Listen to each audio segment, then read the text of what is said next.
welcome to another episode of Life Happens. I'm your host, Grace. Guys, as you can see, we have the beautiful Felicia again with us. So we're excited to have Felicia. And then we have Kim, y'all, the behind the scenes. The behind the scenes. Y'all, I just woke up. I have to confess. I have not been feeling well today, and I was telling them that my daughter said, "Mom, don't you have a show?" Y'all, I jumped up like a spring chicken. I was disoriented. I said, "A show," but here we are. Thank you, baby. So what's up with y'all? How was y'all's weekend? What y'all do? Mine was fantastic. My husband took me out on a date night. Like, this is our anniversary month. Okay. My birthday month. So congratulations. Thank you. So this weekend we went to go see Arnaz J at the Comedy Club. Okay. It was so good. How long you guys been married? On July the 24th, it will be 24 years. Oh, praise God. That's a long time. Yeah, that's beautiful. How long you been married, Kim? 25. Oh, Jesus. That's a long time too, but that's a blessing though.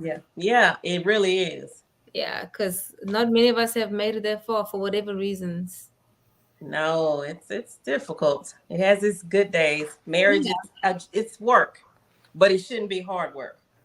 Definitely. It's like just thinking about this topic, drunk in love. Love is intelligence. It shouldn't be don't make decisions for love like you're mindless, But that's what we do though, right? That's why we can talk about the situation by drunk in love. Like, when is enough enough? When do you know when to say, okay, I can no longer do this? But sometimes, people don't know for whatever reason. Well, marriage in any sort of relationship is a journey, It is. And you get to decide how far on the journey you want to go. Right. Mm-hmm. Right. Yes, it's a decision because you don't feel love every day.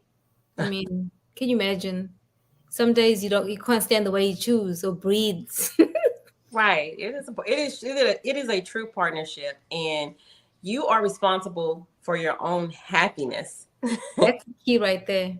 So if you're not, happy, that's on you. You cannot expect that from another person. Another person can bring you joy, can do happy things, but your happiness is all up to you.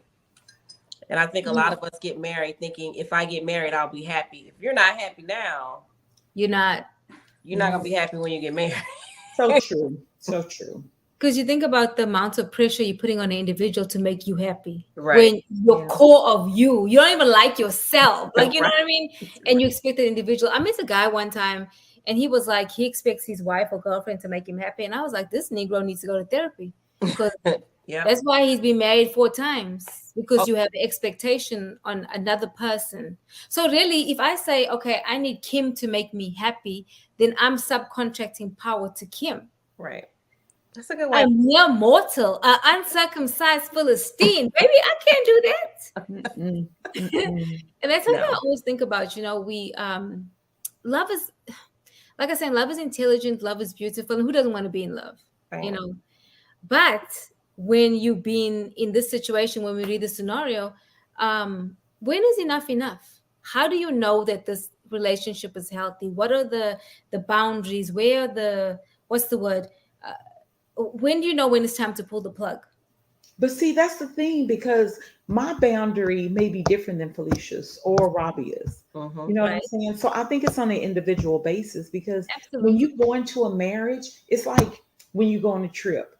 You're going to bring your baggage and I'm going to bring my baggage. Right. And we're going to blah, blah, blah, blah, have our suitcases full of baggage. And then we bring it together and we open it up and it's like, oh, you brought that? It's like, yeah, I did. Sorry. I brought anger with me. Dang. Yeah. You brought selfishness with you? You bought that on the trip? Yeah, I brought that. Yeah, sorry.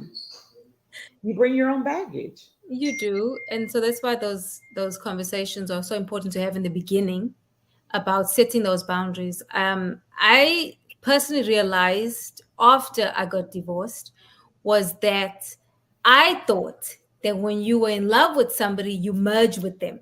And that's not true, because you lose your identity. So much so, y'all, and I've shared this before, The first time I went grocery shopping, I was stunted in a sense because I had to ask myself, okay, what does Rabia like to eat? Wow. What do you want to have for breakfast? Because I was so merged, right? It was about the kids, it was about my ex, making sure that they had everything they need, and I was secondary to them. Okay. And it's not to say that you don't serve, because as a wife, you do these things, but you have to keep a part of yourself. Right. And because I mean, it just makes you a better partner. Where I'm not so beat and I don't, you know what I'm saying? I take a time out because I'm a person, I like to have alone time. I like to be able to my thoughts, and whoever I'm with has to understand that it's not that I don't want to be around you, it's just that I need this time to like refuel. You know what I'm saying? Right. But yeah, I learned a lot of stuff about myself during my divorce. And I was talking to a friend today, and he was telling me about how, because he's divorced, about how all the thing I hear is about how his wife was awful. And I'm just listening. I'm like, baby, you are awful because you contribute to something, whether we want it. What's your part? Yeah, everybody. I mean, you may have contributed less than she did, but you you contributed something. And I if you think an important. Go ahead. I'm sorry. No, you go ahead. It's fine. I think an important factor that a lot of people miss is your expectations of marriage. You know, Kim and I in our family, we've seen marriages, good, bad. We've seen them all. So I think growing up as a little girl, my expectations was not a fantasy. I kind of understood what marriage was, and I understood that it wasn't always going to be good, and I understood that it wasn't always going to be bad. So I think the advantage I had was a realistic one. Whereas some people, like my husband said, he had no clue of what marriage would be like. He had no clue. He said he had models, but they weren't good models, you know. So for me, I had both. For him, he had none. He had like maybe one person that he really didn't know well, you know, who was married. So I think that also plays a part in marriage and how your marriage works. Because if you think marriage is just fun, happy, and you come in with that expectation and that's not it, I think that is the downfall of a lot of marriages, because of the expectation of it is supposed to be me and my husband, we're gonna do everything together, we're gonna do this, and that's not reality. It's not, and I don't want to do everything with you. No. No. I don't. I want to do stuff for myself too. You know, you don't want to lose yourself, and that's the thing, though. No. But I found with people that don't know how to share the blame, they repeat their behaviors in the next relationship. Because you ain't even, baby, you don't even ready to date. You need to sit back, stand down. Right. Because I was just like, he's been divorced for maybe, I'd say over 10 years. He's still talking about the same shit. Wow. Wow. I was like, this is a project, and I feel sorry for the woman he ends up with if he doesn't get healed or help or whatever. But I was like, shoot, I'm not, anyway, not my business, not my circus, not my monkeys. Because after a while, if I'm helping somebody and then you say the same shit over and over, I start getting irritated, and I don't, like, my ears just get stopped up. I can't listen to you because, anyway, I measure progress, guys. Listen, I measure progress because I do it for myself. Like, if I'm in a space, I need to be in a particular space. Okay, I can't be saying the same story over and over, right? And then if I am repeating myself, you need therapy or Jesus. It ain't me, though. I can't listen to this. It's not even that. It's about planning your life. I think most people have no plan for their life. And it's like, no plan is a plan to fail. Like, you say, okay, let me evaluate what I did wrong in my marriage. Because I do that in my marriage. Like, as a wife, what could I have done better? Or how could I have handled this differently? And my husband, we have these discussions all the time about different, even minor scenarios, and how, you know, I thought, like, he may tell me, I thought you were going to do blase. And I'm like, well, I thought you was going to do it. But over the years, we've learned we're not mind readers. So if you don't tell me, I don't know. And if, you know, I don't tell you, you don't know. So it's just there is no, and that's the thing, there is no recipe for a good marriage. There is no recipe. But what can you do better? How can you plan better? I mean, a lot of it is just, like you said, growth and working on yourself, and not sitting up repeating and complaining about what happened in the past, and move on and grow and plan for the future. Oh, yeah. Because I was thinking, like, yesterday. I'm like thinking about my age where I'm at. You know, sometimes you get reflective. You're like, I should have done more of this, or I could have made more impact, or could have done this, and and I was talking to the Lord and praying and doing all these things. And girl, I don't think I should have had a conversation with myself yesterday because all up in my feelings. Like there's a space for certain conversations. Not when you're PMSing. Maybe I should have waited, but but I was feeling some type of way, and I was like, why are you feeling like this? But it's okay to do that, don't you think? I mean, that's but healthy. sometimes it is, but there's a time and a place, and sometimes I tend to dwell on something for too long. I just need to let it go, because I'm really working on my situation with a certain family member right now. And I think as I write about it, I just feel certain ways. So I just need to unpack, but put it over here on the side. Just wait and then go back to revisit. I'll be back to you in a minute. Right. Yeah, because it wasn't for yesterday. It was not. But okay, guys, let's get to the topic, drunk in love. And Felicia came up with the title. I thought it was awesome. I love that. Not think of, like me too. I couldn't think of a title. Usually I get inspired by reading the scenario, and then I was like, I don't know. And she said, "Drunk in love." I was like, yes, because this. No, I love it. Drunk in love. I love it. Clearly, I love it. Girl is drunk in love. Yes. Hey, Tiff. Hi, Tiffany. Welcome, welcome. All Okay, right, I'm going to read, okay? Okay, I'm waiting. All right. Dear Grace and Kim and Felicia, hi, I've been dating this guy for a year now. At first, everything was fine until a few months back when he started drinking. When he's drunk, he calls me names and insults me to a point where he told me I sleep around. Yet I don't do anything wrong.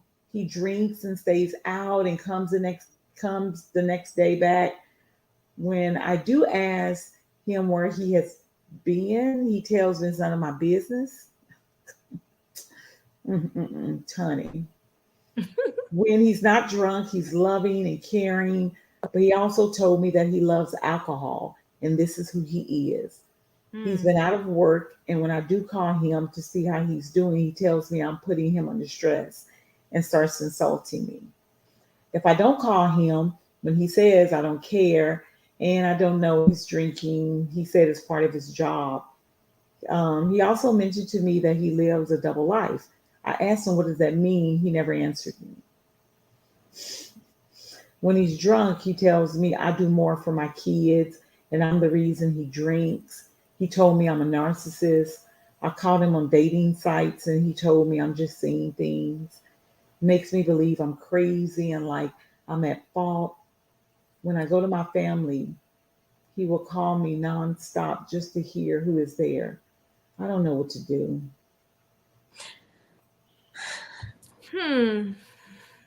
Sign confused with drunk in love. Drunk in love. Clearly. Yeah. Baby. Delusional. I mean, seriously. Yeah. Okay, Felicia, what are your thoughts? Okay, well, y'all know I started all the way back in the beginning of the letter. He says this is who he is. So at the beginning of our relationship, you sent your representative because that's not who you were, the loving, kind person in the beginning. That was just a representative. And I honestly believe that a person that is drunk is more of their true self. Like, I remember when I used to drink, I became a more loving and talkative person. That's more of who I am. And with him being a mean drunk, that's even like worse because in real life, he turns out to be like a jerk. I think she knows what to do. This guy is around her kids. He's, and he's talking to her abusively. He's a mental abuser, or he's the narcissist, not her. And she's just, I don't know why she's sticking around with this guy because she said nothing in the letter that was positive, except in the beginning, he was loving. So, like, what are your reasons for staying? So. Yeah. And then, too, they've only been together for a year. So, I mean, damn, 1 year. So when did you start? I mean, where were you nice? Like, I'm trying to understand, like, the timeline. Like, I mean, did you just go boom, boom? Did you, like, change on me? Like, I How think did he I miss changed on her. I think he changed on her. I think that he okay, let me say this to Hi, her. ready, Kev? Let me say this. I think that we all decide what we can and will not walk out with someone. And I think that she has decided by all the things that she said. I know she's telling everything that he's done wrong in this last year and this has gone on. I think she has decided to walk this out with him, his alcoholism, to walk it out for better days. And I've had friends who have had husbands that were on crack, or they've had husbands who drink, and they have decided, they made the decision, not like, oh, I'm so in love, but I want to walk this out with him because I want to see that end result. I want to see all my hard work of staying in this relationship No. paying off. Mm-mm. Some So women decide that. And No, I I think maybe know. she has decided that to I walk it out. First of all, they don't have kids together, right? She right, says No, that her kids. he has kids, but they don't have kids together. right. Okay. He's saying she's choosing her kids over him, which that's just drunk talk. He can't possibly. I mean, there was something about him that drew her to him initially, obviously, and Mhm. then he changed, or maybe she saw the signs, but she thought she could change him, as Right. most Yeah. women think they can change a person. And I mean, okay, so Tanya says, as an alcoholic who's working on myself, there are more deeper issues. Absolutely. Mm-hmm. Um, the thing is too, he drinks and stays out and comes back the next day. So which means he could have another family, or he's out there somewhere. He comes back the next day. And then from the way he talks to her, there's no explanation. No. So I'm supposed to just eat your shit, basically. He's I'm an eating shit. alcoholic. He's an alcoholic. He's an And he told her, I love drink. I love alcoholism. I like it. It's something that I like, and this is a part of me. He's letting her, he's drawing the line. This right. is who I am. What do you want to do about it? Right. She's making the decision to walk that out with him. And he's set his boundaries. He's like, He you has. gonna deal with this or not? He set his boundaries. He's like, I'm not changing. But and it's like the acceptance of the. To me, I just can't stand the negative talk. Like she says, he calls her names, cusses her out, whatever he does when he's drunk.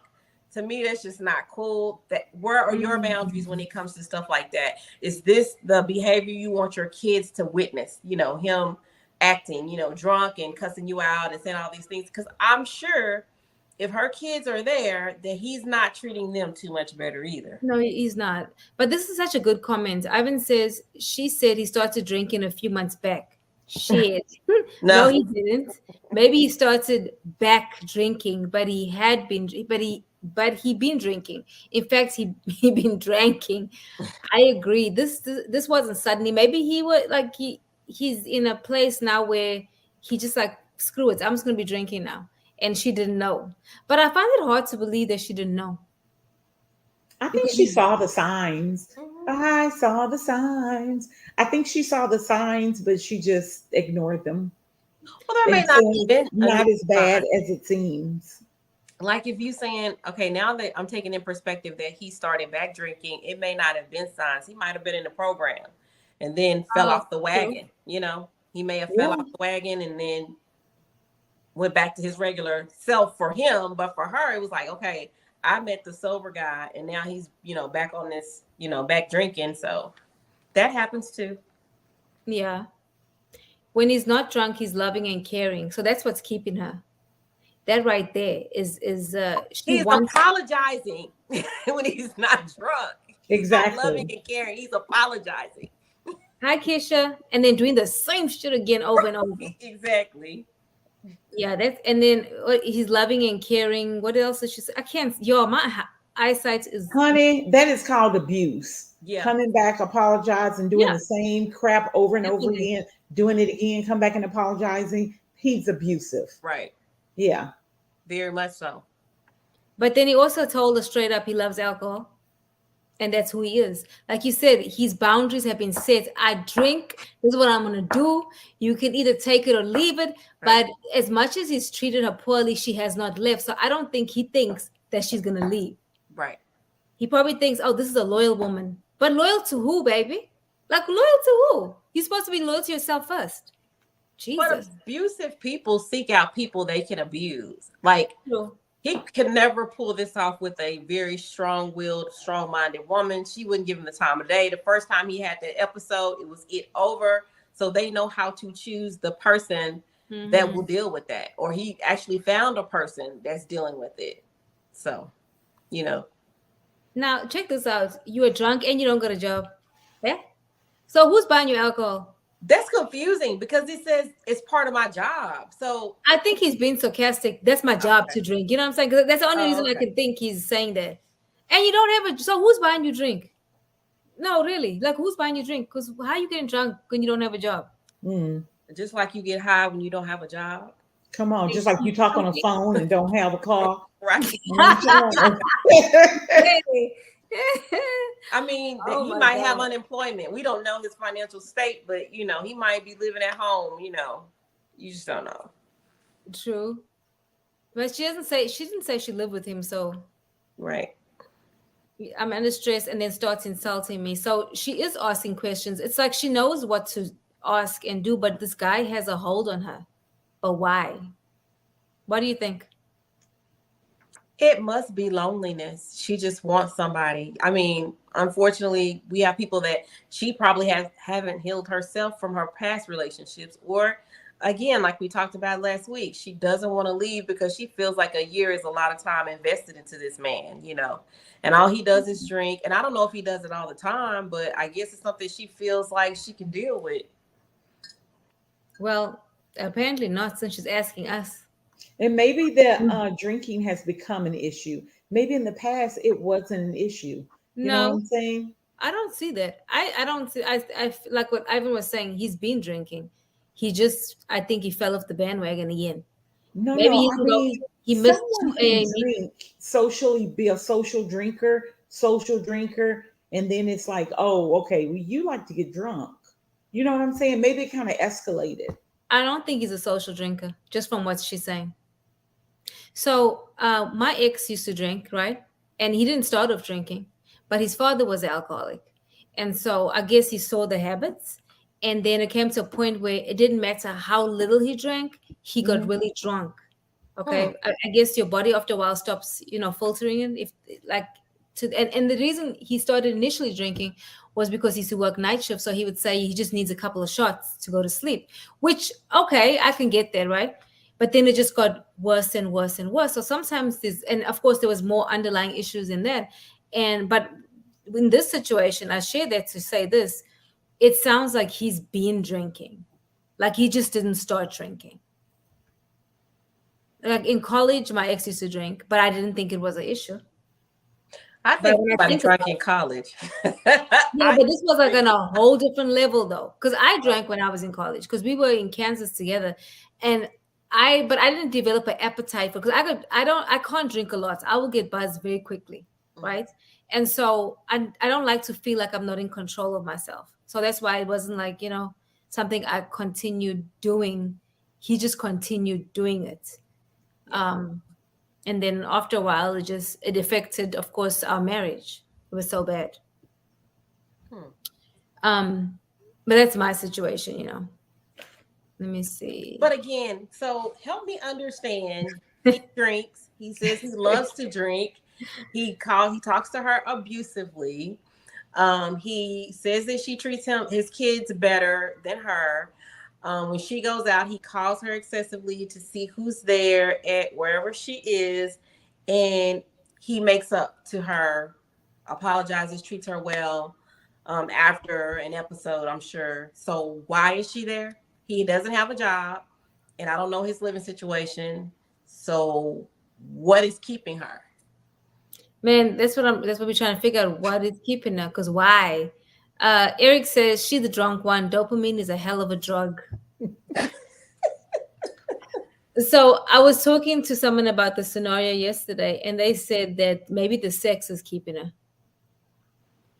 That or financially, but I was like, he doesn't have a job. He's like, well, maybe he has money. Girl. But I mean, maybe it's love. Maybe she honestly loves the guy. She just loves him and want to see him set free from alcoholism. But to what? I mean, what price do you have to pay to see him set from alcohol? Can you That not see him set free from alcohol from a distance? Because do you know for a fact that she has an internal war? That's why she's asking. I don't know what to do. What should I do? you know what to do. When people ask that question, if it's gotten you to the point to write a letter to ask some strangers on what you should do, you already know the answer. Hey, It's she bad. wants she wants somebody to tell her, leave his Right. She That's what wants, she wants. She wants someone to tell her. She needs to hear the words yeah. go, run. She wants somebody on her side, but still, it's like, you know, the pros and the cons. And it looks like that con list way is longer than the pro list in her situation. Yeah. Derek says, sounds like he's self medicating. Also, her issue could be pride. She's staying because his problems give her life a meaning. Wow, that's true. I didn't think about that. I Mm-hmm. know this is CJ. CJ says, what's going on, my black queens? Hey, CJ. He's got a special message for Kim, honey. He said, Kim, we miss you, man. I know Kim has been missing. She been on vacation and stuff. Oh, cool. But I like what Derek said. It could be pride. Because I'm gonna tell y'all, I didn't tell anybody what was going on in my family about my marriage. And because I don't really like to share my people, my business really. But I think I should have spoke up about that because it became, abusive. And I didn't say anything. And it was pride because of culture and all those things. So that's a valid point. Is it pride that's keeping her? Maybe her life has no meaning and she feels that if she saves it, you know how some people say, Captain save a hoe? Maybe she's, What did you just say? Captain save a hoe. It could be pride because her family may be telling her he's trash, he's this, he's that, and she's like, I'm gonna show you. I'm gonna show you. He's a good guy. I'm not leaving. Because I personally had a friend in that situation where when she got married, everybody said that's a bad idea. You shouldn't marry him. He's not a good choice. And she said she stayed married. They were married for a total of 5 years. She said she stayed married 4.5 years longer than she should have because she wanted to prove everybody wrong. But she was the one that ended up miserable. Yeah. So it could be that. So CJ says, I missed the topic of discussion, so bear with me as I try to follow along. Who would like to briefly? Well, it's basically a woman that's in love with the alcoholic and he's treating her like shit and she's staying. I mean, that's pretty much it. it. That's it in a nutshell. What are the signs, though? What are the signs of any sort of addiction? Hiding. Are there signs pinpoint, sexual addiction, alcoholism, drug addiction? What are they that we can help the viewers out there that are listening or watching saying, you know what? I think my husband has an addiction and I never realized it before. Derek said the same lady will get with a good guy who has it together and sabotage it if she comes from dysfunction. That is a norm. So normal doesn't feel right. That is a valid point. It is a good point. That is very valid, especially if you're used to having chaos and you go into peace, you think something is wrong. You think, like, let me tell you all. So I got into a relationship and I was in therapy, right? Because I knew that I would get up if I wasn't, because I didn't know what normal was supposed to be. And I thank God over time, it's like, oh, okay, no, you're not supposed to be fighting and cussing and fussing. That's not normal. But when you're so accustomed to having this heightened, always on, you're always on, and then not to be on is a beautiful thing. It is. So I understand what Derek is saying. She will sabotage if she doesn't get help. Yeah. That's why so many people, if you notice, so many people will get divorced and jump into a relationship immediately, and then it does not work. Because all that stuff you brought from your marriage, you are vomiting, like you are projectile vomiting. And it's not fair to that person, but we do that. Robbie, how do you recognize addiction? Because I know you said that your ex had an addiction to alcohol. Like, when did you realize that it was becoming an issue? when he could not sleep without it. Like, didn't make sense to me. Because think about it, if you work night shift and maybe the first couple of nights you don't sleep well, by night number 5 or 4, whatever, you're gonna be pretty exhausted, I would think. But then when he would get drunk, he would get very nasty. Like his mouth was loose, like he was just mean. And then I thought, okay, it was just towards me. And then I noticed he was talking crazy towards the kids. And there would be times where I would stand between him and the kids and say, okay, that's enough. Because I felt like everything I was trying to do with my children, as far as, building him up or whatever, he was tearing them down. And so then I realized it was like me and the kids against him, if that makes sense. Yeah. And it wasn't just only alcohol, it was like marijuana as well. But it wasn't like, you smoke sometimes, like every damn day. I will not deal with it. It becomes an issue. And then what they do is they get very like lazy. And I guess it affects people differently. They get very lazy, very like no goals, no aspirations, none of that. It just affected everything. And then after a while, I did not like him. Like, you just don't. The worst thing about somebody, because you're supposed to love everybody, right? You love, but when you don't like a person, that's bad. That's like, bad. That is bad. I don't like his ass. I don't like this. That's how it feels like. I don't like this man. I don't like him. Wow. Don't want to be around him. Don't want to talk to him. Don't ask him his opinion. Don't even care. That's how bad it got because of that alcohol. Because his mouth was loose. Anyway, but that's typical, not with your situation, but I was thinking back on women that I know that are in abusive relationships, and you hear it all the time. When it's bad, it's bad. When it's good, it's good. So it's like two extremes. Like either he's beating on me or he's loving on me. It's never that balance of he's not as an abuser. Well, I don't know if there is a balance as an abuser. You're abuser, but there's never a balance. You hear people say, oh, they use excuses for, oh, we fight because we're passionate. You make excuses for what you're asking for. What are signs? You make excuses for the signs. Like she said, he just needs to drink to sleep. But you seen after a while that, hey, this is not for sleep anymore. Yeah, this is not for right. Okay, because a couple of shots I can get, but when you're drinking those liter bottles, yeah, that's a problem. Yeah. So let me read some comments. CJ says, sleep without you or sleep without the drink. No, he could not fall asleep, he said, if he didn't drink. Right. So you're talking about daytime drinking. Like you could be drunk by 11 a.m. in the morning. Wow. Right. I mean, and every day, not some days. I'm talking about every day that the Lord created, even the days that you didn't go to work. You full of shit, sir. Anyway,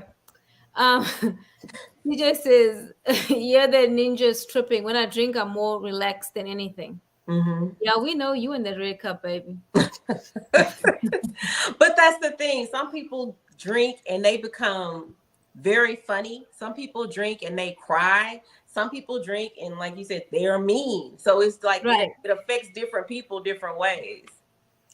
Derek said a person who indulges that much is trying to drown out something. I absolutely agree. But you know what? Yeah. We have to get out of the habit of intellectualizing bad behavior. Well, you drink because there's something deeper. Hell, we all got deep shit we're dealing with. Right. But I'm sorry. I'm telling you, I learned this in therapy because when I used to go to therapy, I would tell my therapist, say a situation, and then I would try to understand why the person, and then I'm like, I'm spending more time trying to figure out why you an asshole versus figuring out why the hell did I deal with your shit. Right. Like at some point, we cannot continue doing that. Now, I can understand maybe in the beginning, you're like, okay, but you're saying the same shit, but there's no change. I'm going to intellectualize your poor behavior and you treat me like shit. I don't think so. Your trauma is not my responsibility. Exactly. Say that one more time. Your trauma is not my responsibility. It is not. But that's what we do as women, as men do it too, though. Yeah. As women, we nurturing, we want to fix stuff. And it's just like, sometimes you can't fix it. I can't want you to stop drinking so bad. And then you don't do it. You don't want You don't it. even don't want see it. that there's a problem. You don't want it. Mm-mm. This man knows that there's an issue. You know what I mean? Like he said it, but still, and that's the thing, y'all. It's about the self-awareness. Like people are always talking about, I'm aware of myself, but what are you doing with the self-awareness? How do you use it? So you know you're an asshole. So then why are you still an asshole? Stop being an asshole. Because that's who they want to be. Exactly. That is who they want to be. They don't want to change. That's the self-awareness. I am who I am. This is who I am. That is my self-awareness. Great, but now what are you doing with this information that you have, though? You self-aware, congratulations. But how do you stop repeating behaviors? They don't want to stop. They want to keep the same behavior that they have. But it is your job. It is your job. Exactly. To believe them. And I think a lot of times we don't believe them. I'm telling you I love alcohol. I'm telling you I'm a drunk. It is my job to believe you. Right. And walk away. You are not good for me. You create wars inside me. Right. Like, hell no. Right. You know how hard I'm just thinking about my life. Like, I work very hard on my mental health. And if I'm with somebody that I have to constantly be at war with myself, I don't want to be with you. Yeah. I'm not. That means you're just not for me. Period. Right. So CJ says, yeah, no cap. I got a homeboy that drinks and he gets very violent and I always got to leave him at the crib. Oh my God, y'all. I cannot, okay, I'm not going to curse, but I cannot stand a female that has one sip of liquor and acts like she cannot stand. Girl, I'm going to leave your ass on the ground. This shit irritates the snot out of me. I have a friend that does that. Like literally, she will drink and then act like she's so drunk. I lift the ass. Bye. Because you're embarrassing me. Control yours. Anyway, it's another story. Control yourself. But I think it's true what Felicia said. You know, when someone shows you who they are and they actually tell you who they are, we have to believe them. Believe them. I always say that to myself. When someone shows you who they are, they show you that they're messy. They show you that they're a gossip. They show you that they're mean and uncaring. Believe them. And you can't brush it off as maybe that's just today. Maybe they're just upset today. Maybe, you know, this person's just like that. No, that's who you are. This is who you are. I believe it. I believe you. I believe you. This is, and you know, we want to, as women, and I will say some men too, we want to fix this person. We want this person to be perfect and right. Like, okay, they have the perfect job, they have the perfect car, but they just got a drinking problem. But that can be fixed. You know, we want to fix it, and it's no, that's who they are. That's who they are. I was talking to my girlfriend today, and she was telling me that her ex smoked cigarettes. And I was like, ugh, I don't like cigarette smoke. And she was like, I know, me neither. And he tried to quit, but he never could. And I was like, but you didn't like it? She was like, oh, no. But he never gave it up. And I was like, so you just let that just continue on. Like they're divorced now. That's the one thing. I mean, that's marriage. What you just said is marriage. What is it in a person that you can deal with? Because you don't ever think you can change it, that you can deal with. Do the other qualities that he has? Is he a good provider? Does he treat me well? Is he attentive? Is he satisfying, I would say 80% of my, want list? But he's a drinker, but he may, not be the best looking guy, or whatever that situation is. Can I deal with that? That's part of a relationship. Is that something I'm willing to deal with? And I think it's something. What are you willing to walk out? Right. I'll walk out your cigarette addiction. Right. I'll walk out your beer addiction. I'll walk it out. I will. Right. People get caught up in looks, and we do, about how the person looks, and he's so fine, or she's so fine, or whatever. Oh, thank you, Rabia. Thank you. But fine is not cutting it nowadays. That's not enough. I don't give a damn how fine you are, how great your body is, how many muscles you have. If I can count your fucking six pack, excuse me for cussing you. If I can count you, I don't care about that. Yeah. Peace has got to be a priority. Right. If there's no peace, hell no. Let's see. I think this is CJ, and I say I think because of the comment below that. He says, "I'm not gonna lie, I'm definitely a functioning alcoholic, but I don't never let it affect." Baby, are you drinking today? My personal life, no, any relation. I'm just teasing. I'm the type of person that can drink and still go to the gym the following day. I can't do that. I gotta drink and sleep, take a nap. Somebody says, I'm not gonna lie, I had a daughter that was in the situation. That's why I said I don't think it's CJ. I don't know. Well, how did she get out of the situation? Because did you help her out of it? I mean, this it's tough. It's tough because, wow, they said, laughing my ass off. Yes, Grace, I'm drinking as we speak. Mr. CJ, hold on. I thought that you could not drink because you were training. Is that CJ? In a way, though, guys, I feel sorry for the woman. I do. I feel compassion to her, towards her. Like, why don't you love yourself enough to walk away? Why? Yeah. But with these letters, y'all, I have to play devil's advocate. We're just hearing her side of the story. We don't really have his perspective from it, or what she did, or, like when she says, he calls me multiple times when I'm out at functions. Okay. Was it the drinking why he called you multiple times? Or, it's kind of like of a one-sided deal. We're just hearing from her perspective. They always say it's three sides to the story: her side, his side, and the truth.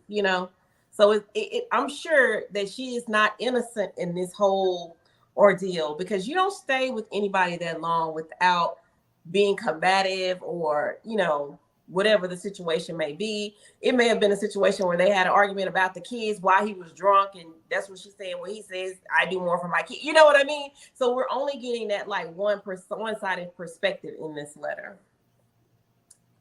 Yeah. What is it called when you have an alcoholic and the person is an enabler? Maybe she's just an enabler. Maybe. You know what I'm saying? Maybe she enables him to do that.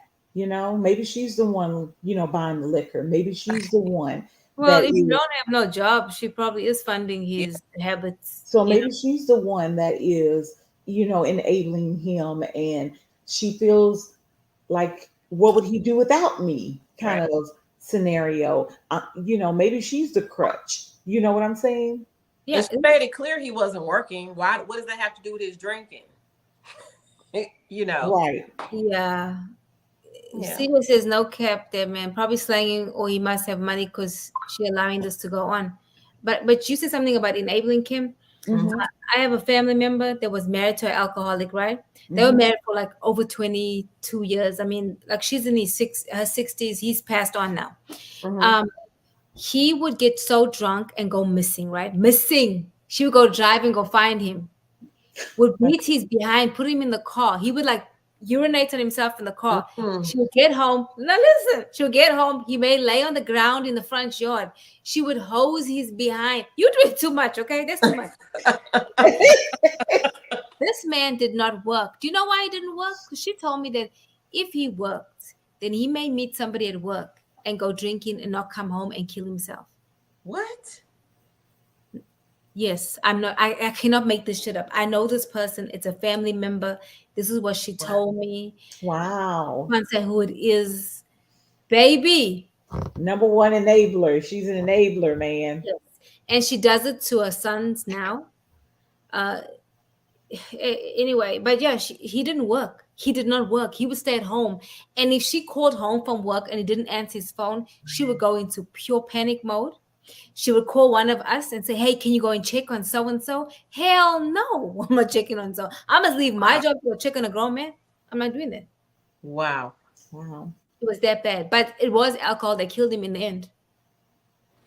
It wasn't like he had stopped drinking for a year. What had happened was that the lining of his stomach, the veins in his stomach, burst. Ooh. So he had to have the surgery, right? The year before he died. So they stitched him up or whatever. He stopped drinking. They said if it happened again, he probably wouldn't make it. He had literally stopped drinking. A year later, he passed on. Oh, wow. Because he drank so much. Alcohol did that. Wow. Like he got up one morning and was throwing up blood. And they knew that there was fresh blood because you can tell the difference between fresh and dark blood, And so they rushed him to the hospital and he never recovered. What a life. She knew him from her youth. Wow. But when I listened to her story of her life, her father was an alcoholic and her mother dealt with that, and the father was a veteran, and so he had these mental issues, and so the mother just, right. So that's a learned behavior. Oh yeah, for sure. Wow. She Yeah. continued that pattern in her life. Mm-hmm. What a tragedy. Yeah. And Very now much. she's doing it with her children. So And Wow. the she's cycle, continuing it. and there's somebody that has to say, okay, Enough is enough. Enough is enough. yeah, Yeah. and no one's saying that in that family yet. Yeah. Something needs to be broken in that bloodline for real. Yeah. That's a spiritual. That's wow. That's deep. That's deep. Can you imagine? I don't want my man to work because I'm afraid. It's just like with even infidelity. Oh, I don't want him to work because he might meet somebody at work. Oh, I don't. What? He may meet someone on Facebook, girl. You don't gotta go nowhere. You can meet somebody at the gas station. I mean, you just gonna stay home? That's fear though. Fear will grip you like that. Will grip you. Will grip you like that. Not letting your man get a job, not letting him leave the house. Just like that controlling aspect. You know what I'm saying? But do you Yeah. think it's not letting or him allowing you? Because Well, of course he's allowing it. Yeah. if you say, if I told my husband, Pastor, you're not getting a job, you're not gonna work anymore. First of all, Hey. he'll be like, you're crazy. I don't want you talking to nobody. I don't want you No. talking to anybody. Okay, well, I don't want you to go to work because you're so fine, and I wanted somebody else to sheds. they can have him if it's that easy. Thank you. Bye. Bye. Or bye. It's like I wish you well in all your endeavors. May the good Lord bless and keep you, sir, because shit, I must be Right. concerned. Yeah. No. Nika says doing all this extra sounds like a part-time job. I agree. Yeah. That I'm not getting paid for. No, ma'am. Of course, there's compromise, but there's some things that you can't risk your peace for. Come Absolutely. on. That's so true. That Yeah. is true. Maybe that's a generational curse. Yes, it is. Yeah. Mm-hmm. Mhm. And where are your boundaries? When is enough? I'm with Kim on that one. When is enough enough? Like, when do you say this is enough? I mean, this is enough. Like, I'm driving around, I'm leaving my job, driving to find you. You're not working. I'm spraying water. I mean, when is enough enough? Like, And then you a grandmother, honey. I mean, you a you're not a young woman. no. Like I But remember it's boundaries. she Word said is your boundaries. she took him to the casino in Oklahoma because it's not a far drive. She said, you know how they have the free drinks? Mm. You could not find it. No. I'm laughing now because I was like, you are Baby, enough is enough. Mm-mm. CJ says, laughing my ass off. She was afraid he was going to riz up a shorty on the side. Shorty can have him. He ain't got no job, baby. I Mm-mm. can do that by myself. I mean, why? That's So insane to me. set yourself free. Set yourself free. If anybody out there is living like that, even if it was set about yourself free. the physical, about sex or whatever, you can call that person up and hey, you don't have to be in a relationship with that person. You know what I mean? Even if, Or you can just go get you the rose, right? and let him go. I'm sorry. There's no way you're gonna make me miserable. And goodbye. It cannot be that great. No, not for that abuse. It's an abusive situation. It's very abusive. Yeah. And he is unapologetically a alcoholic. And he said like that. But the thing with this scenario though, like he told her, he's telling her. I mean, I love alcohol. Sex, baby girl in the bottom spoon. Yep. He's telling her, like, in a matter of fact, like, I love alcohol. Just like, a food addict may say, I like cake. If you can't get with me like a cake, then we don't need to be together. Right. I mean, at what point, again, like Kim was saying, very good point. How do you, the signs? Maybe you missed the signs because you've never been with the alcoholic before. Maybe you've never seen that before. But with intuition, the way I think intuition works, like maybe you said something ain't right though. Maybe I should do some Googling or I should ask somebody or something to figure out, like, is this normal? But again, normal is what's normal for one may not be normal. But yeah. So it's like, but clearly this is no. But girl, you know what makes you sad. You know what makes you happy. I mean, some stuff is just basic. If somebody's talking bad to me, talking to me crazy, that does not make me feel That good. does not make me happy. Yeah, That love does should not not make me hurt feel good mentally about or me. physically. If your Right. love is abusive, you hurt me mentally by talking about me, you hurt me physically by hitting me, you don't need a book. It is what it is. You This need to get hurts. out. Good Get day, out. sir. Good day. And I will get over your ass. Right. Good This day. hurts. Yeah, I think sometimes people make love like it's not intelligence. Love is intelligent. Very. You don't. That's when I hear people say, "Oh, I'm so crazy in love," and I heard, wait, I think it was a preacher said, "Don't ever say, uh, I'm falling in love. I'm walking in love. I'm working." Some stuff he said, but it made sense when he said at the time, "Oh, I'm crazy about you," or stuff like that. And I was thinking about what he said, but then I had to really take a grain of salt because he was married about 5 or 6 times. I was like, what, the seventh time you're gonna get it right, sir? I always wonder about that. I think there's a limit of getting married in Texas. You can only get a marriage license so many times in Texas. I Really? heard that somewhere. Yeah. Really? He Yeah, lives in the United States. I have an uncle that's been married like 9 times. What do you say? It's a lot of times. A lot. He's had a Is lot he of from wives. Africa? I mean, was he married like legally, or was this like? These are all legal marriages. Oh wow, that's a lot of. A couple of his wives died. Like he's old. He's in his 80s, but yeah, some of them didn't last like a week or two. But yeah, he's been married a bunch. And then that's why I heard like they'll stop giving you licenses after a while. You know, really? So many. Yeah, you have to go to another state to get married. But if you get to that number, it's like a ridiculous amount of times. Wow. But I just want to add this here. He's accusing her of cheating. Did you all see that? That's because he's cheating. Right. Yep. And then making it seem like she's the one that's crazy. He's gaslighting her. Yes. Oh God. And I think when he's nice to her, he's giving her some breadcrumbs.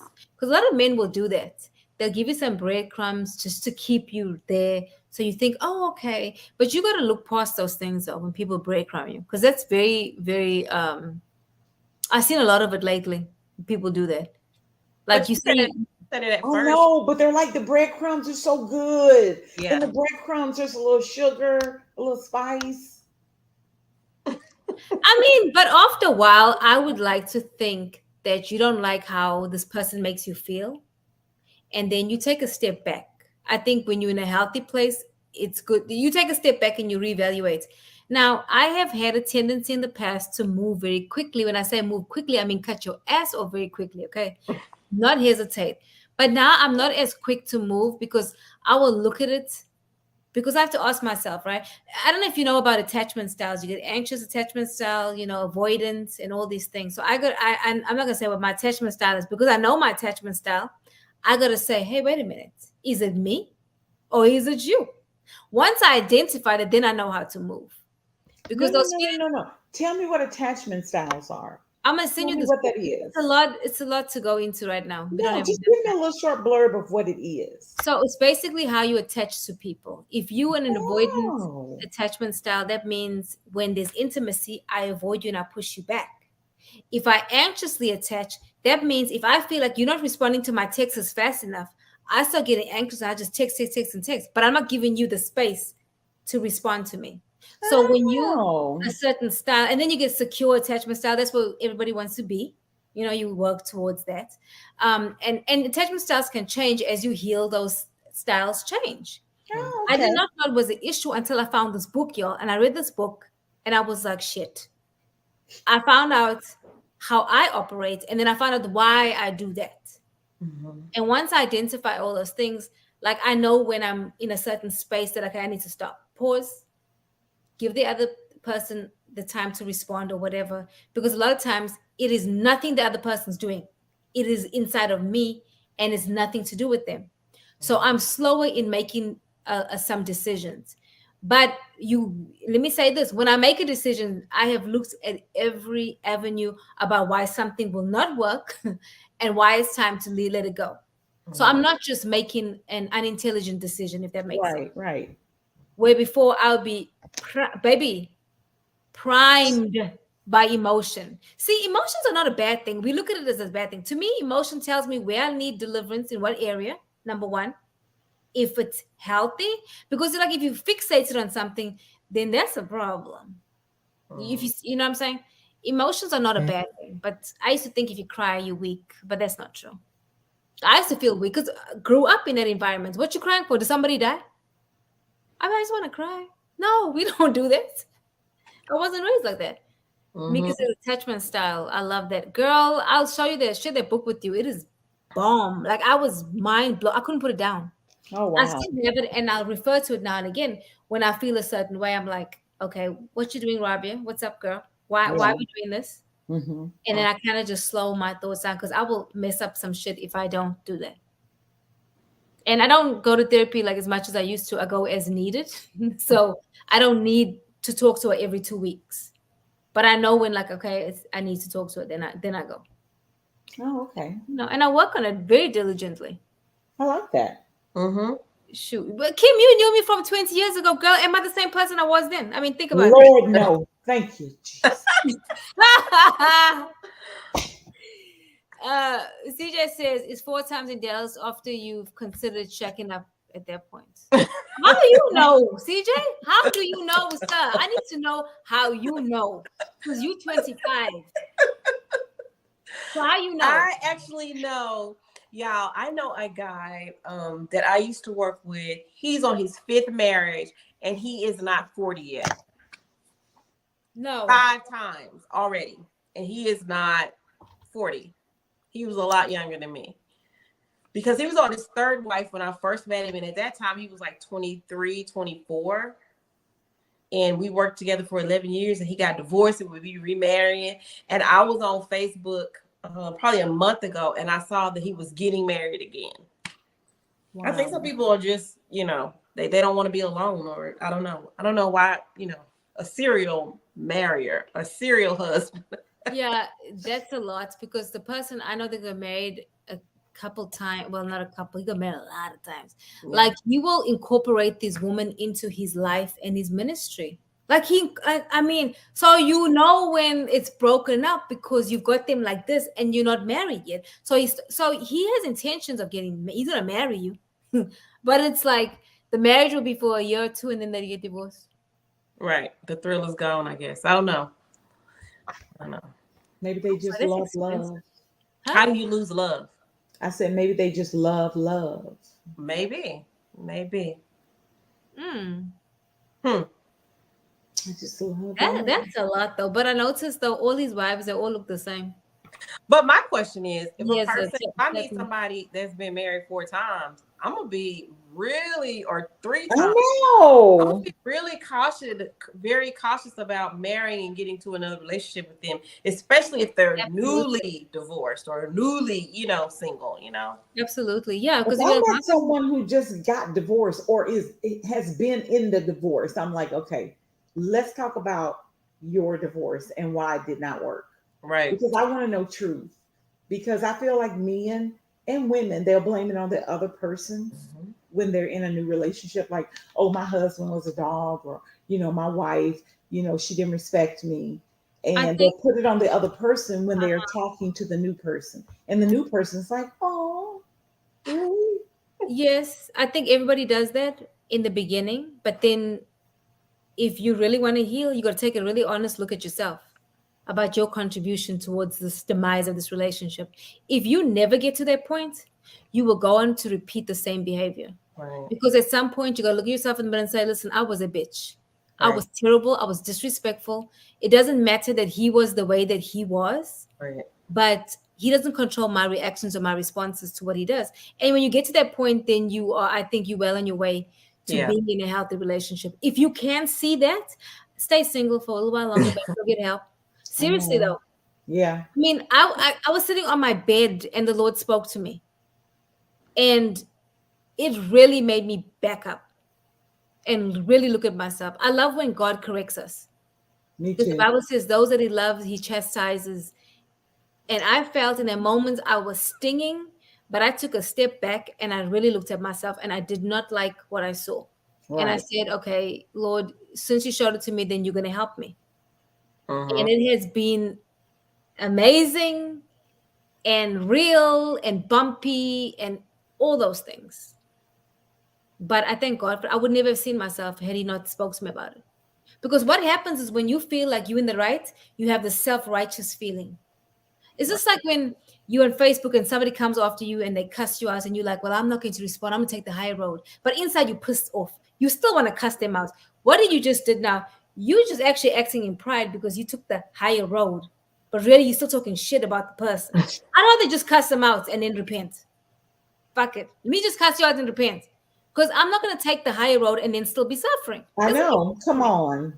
Why are you doing that? Why do you do that? I think it's your approach. Everybody's approach to that is different because I have a strong, what my kids or husband call a cutoff game. If you cross me the wrong way, I'm done. We have no, you're dead. You know, so I handle it. I'm one of those people that handle it like with the sharp sword. We're done. But not everybody can do it like that. A lot of us, we want to do it like that, but we haven't arrived at that point. So you're still holding on to some shit, but you acting like, oh yeah, I don't care. Yeah, you care. But if you can care, you care. Let me tell you something. If we done. Your number's no longer in my phone. Plus, you blocked. I don't. If I follow you on Facebook, I don't want you to see me happy. I don't want to see you happy. It's just I'm done. Not a little bit done. She don't go backwards. She don't go backwards. I don't go back at all. That's good though. You don't eat vomit. No, not at all. If I'm done, I'm done. Like, and it takes a lot to even get me there. But if you show me who you are, I believe you. Now, if I know you're a gossip or whatever, I know I'll never tell her my business ever because she showed me that that's what she does. You would never know anything about me. And I don't know why I'm like that. I'm just, No, I watch people too, so I understand that. I absolutely understand that. CJ says, facts, Kim. Every girl I have told them it was the other girl's fault. We know you have, CJ. LOL. I like to flex on the other person for a little bit, then I block them. Oh, wow. At least he's honest, y'all. Yeah. So this is what I do. If you are interfering with my peace, right? I don't give a damn if you say, oh, she blocked me. I did it for me. I didn't do it for you. Mm-hmm. I don't want to see you. Mm-hmm. And you messing with my peace, so I'm going to block you. Right. You know, there are two things in particular that if a person does to me, I will not hesitate in cutting you off. Like, I won't even look back. But it's just two things, really. It's not a lot that... and I think it's a lot to do with pride too, though. It's like, we taught as Black people, you're proud of who you are, and sometimes that can be an issue too, because when God doesn't like proud, right? Mm-hmm. When it gets to that point, and sometimes I have to be careful of that. Mm-hmm. Like, but there was one time I wanted to cut somebody off, and I prayed about it, but I would have been in the wrong because it was pride. I mean, I'm like. Mm-hmm. I don't know. I work on myself enough to know me. I've become an expert on myself. And this lady is clearly not an expert in self, because if she was, she wouldn't put up with this man's stuff. And I can't, like you're saying, Felicia, we don't know the other parts of the story, right? Mm-hmm. And we only can talk from the perspective that we have. Yeah, she's an idiot anyway. I told my daughter the other day, I said something off color to her. And I said, you know what? I'm sorry. I said, I'm still working on me. I'm sorry. I shouldn't have said that because I'm still working on myself. So yes, it's an ongoing thing. Is it not? Yeah. I mean, I'm a strong believer in therapy. I have even done therapy myself. I work on myself. I journal. I do all those things. But above all things, self-love. And I'll always preach that self-love, because if you don't take care of yourself, how can you help or love or take care of anybody else? You cannot. You fooling yourself if you think so. Mm-hmm. So guys, I guess, are these our final thoughts? Yes. It feels like it's our final thoughts. Yeah. Yes. My final thought to her is, baby, go look in the mirror. Go right now to the mirror and look in the mirror. Is this who you want to be? Is this the life you want? And if your answer is no, then get out. Mm-hmm. There you go. As simple as that. Girl, whoever you are, I hope you heard Kim. She said, get out, leave that ninja alone, okay? Right. Leave him alone. I totally agree. I 100% agree with both ladies. Yeah, I would leave. And I think a lot of times people don't leave because we don't like to feel bad. We don't want to hurt. But I don't know if you noticed this. Like, I've always felt like this. When something was coming to an end, I always would feel like sadness, but then I would have this feeling of excitement because I knew something new was about to happen. Mm-hmm. So I have always have those two emotions. I love that. It may hurt. I have the hope of newness. Something new is going to happen. I love that. I'm not going to stay single. I'm a wife, right? And I look forward to that because I know that one day I'm going to, baby, amazing. You know why? Because I welcome myself and I listen to the Lord. Because I'm telling you why, well, Kim will know this because she knows me so long. I mean, I would think nothing of cutting you with my mouth, like nothing. Crazy. I mean, just it was bad. Yeah. It was. Remember that time, Kim, when you were sitting with your Bible and I said, "What is that shit you reading?" Hey. Oh my goodness. That was bad because I was a hardcore Muslim girl. I was I was like, these people over here, they don't even pray. I pray 5 times a day. Yeah. Y'all don't pray. Oh my God. Let me read this comment before we close it. CJ said, I'm so petty. I slide in the best friend's DM and I'll tell them, I always thought you was the pretty one. Wow. Oh, hey. Wow. CJ. That always works. CJ. Baby, we're going to pray for you because the Lord help us. Really? But then think about his age. Or do old people do that? They probably do. Probably. I do have one more final thought. She needs to think about her kids. Is this the example of relationship of love you want your kids to see? So I think that's very important. So that's another iron in the fire to leave. I agree, but a lot of times they're not thinking about the kids. So I just want to say this. This is totally not to do with this, but I was reading or watching a video of, I don't know if you saw it. I wish I found it again. A woman was saying that she's friends with a woman that has kids, right? So the kids call and say, "Hey, Auntie so-and-so, I'm hungry. We have no food to eat." So she goes over to the house and the mama's there. Did you see that? Cooking steak and potatoes for her boyfriend. For his friends. And his friends, and your kids are hungry. Right. Oh, but she said they had ramen noodles to eat. They had food to eat, but they weren't eating steak and potatoes. I was too outdone by that. Oh, yeah. What? Yes. Come on, it was a mess. I don't remember it all, but I do remember she was cooking steak and potatoes for him and his friends for their football game night or whatever. And the kids were hungry. Wow. I mean, wake up, girl. What? Anyway, that's probably another show. I couldn't. Anyway, but all right, guys. I'll see you guys next week. I don't know what we're talking about next week. Can you please? Anyway, I'm excited, y'all. And Felicia will be joining us until I guess she doesn't want to join us anymore. Exactly. I'd love to have you, Felicia. So thank you again for being on with us. Thank you, Kim. Kim, you're not going to be a winner in August. In August, the first week in August, I will not. I'll be in Mexico. Hey, Mexico. Nice. All right, Jill. I'll see you next week. Bye, guys. Bye.